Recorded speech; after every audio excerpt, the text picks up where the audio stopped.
Am I the only one who look at the Galaxy A54 and wonder, how can they do this?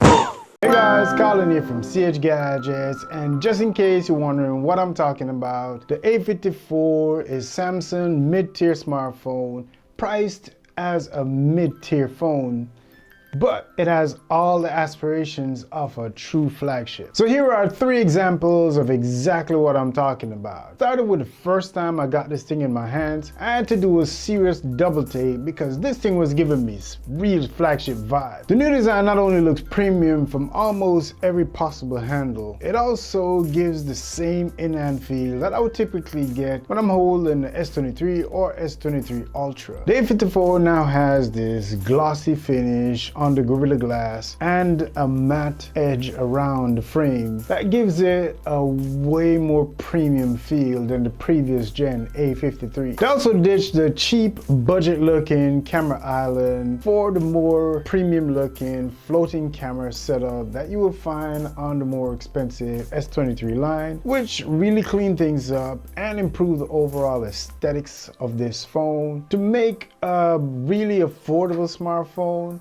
look like it's worth way more than $800. Displays are one area where Samsung almost never comes up short. This time, they've really outdid themselves. The Galaxy A54 has a 6.4 inch, 120 Hz, HDR10 Plus, 1000 nits, Full HD Super AMOLED display with a pixel density of 403. And it's absolutely stunning. Photos and videos look good. It's bright, vivid, and really sharp. Definitely works out great for content consumption. However, one of the trade-offs with this display is the visible edge around the bezels, which for the intended use, it would probably be almost invisible to most people. But for someone like myself, coming from a flagship phone with a curved display, it is pretty noticeable, but the overall experience, in my opinion, is pretty much flagship minus the noticeable bezels. But I just said all that to say that this is an absolutely great display on a really affordable smartphone. It is surprising how good it is. Now, the main camera in the A54 5G is a 50 megapixel Sony IMX766 CMOS sensor with an aperture of f1.8 with phase detection autofocus, optical image stabilization, and is capable of shooting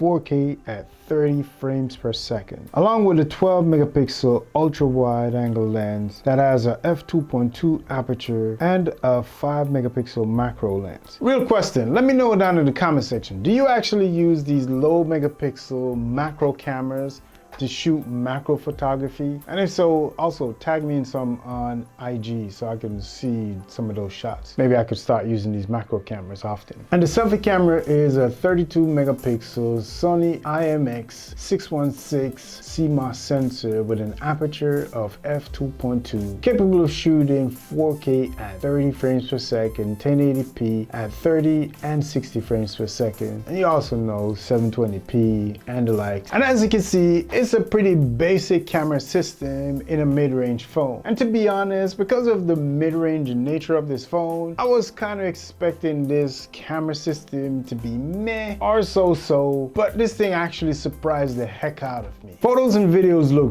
really good, almost comparable to what the Galaxy S21 FE was producing from my test, if I'm remembering correctly. And the Galaxy S21 FE was definitely on par with what the S21 series was doing as far as photos and videos are concerned. The photos are bright, sharp, and vibrant. The colors are popping with a lot of rich detail, which means that it's instantly ready for social media, which also means that if you snap a photo with this, you're gonna absolutely love it, especially if you're a fan of that Samsung color. As expected, this phone doesn't really have the most powerful processor inside, but for what it's worth, the performance isn't that bad. As a matter of fact, it is pretty good. The A54 is being powered by the Exynos 1380, which is a 5nm octa-core processor with a Mali G68 MP5 GPU, 6 to 8 gigs of RAM, and 128 to 256 gigabytes of storage. And as far as regular daily usage, the performance is pretty good. App open and close really quickly. Navigation is smooth. The camera launch almost instantly when you click that button. It never lags in productivity and it games like a champ. Genshin Impact run really well. However,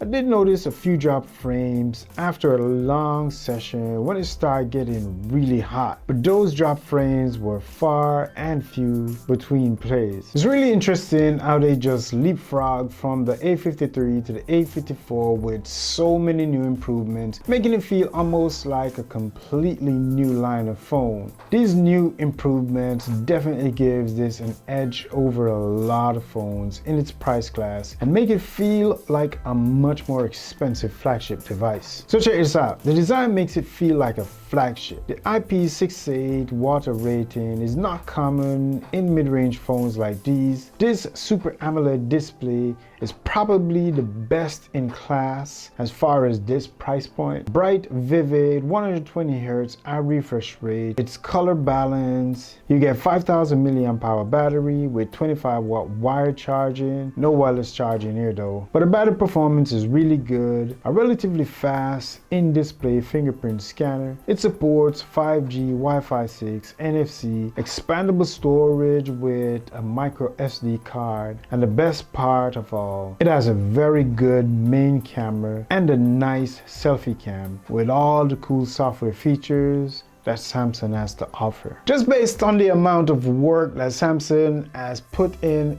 order to get their A54 to look and feel almost identical to what you would experience with their more expensive flagship devices. It kind of gives me the feeling that they're trying their best to close the gap between their premium devices and the budget devices, because the competition from other brands in the past have been really delivering a lot more for the same price as something like the A53 in the past. So I mean, it's really great to see Samsung stepping up their game in order to meet the expectation of the people and what they want in even a mid-range phone such as this one. There you go. There's no more to it. It's simple, it's good, it's affordable, and the best part, it is available right now. If you've been eyeballing this one, I can confirm that it is a good buy if you're on the market for a really good mid-range phone that is offering a lot more than it's worth.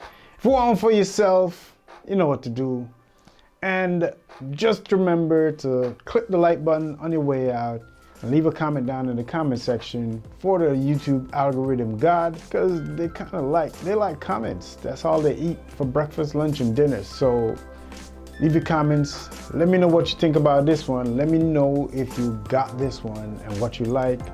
Let me know if anything that I left out of my 3 things that I probably could have had, so I could do a follow-up video next time and give you a few more points that I think why this one is such a great value. Click my face to get subscribed, and I'll catch you in the next video. Big up yourself.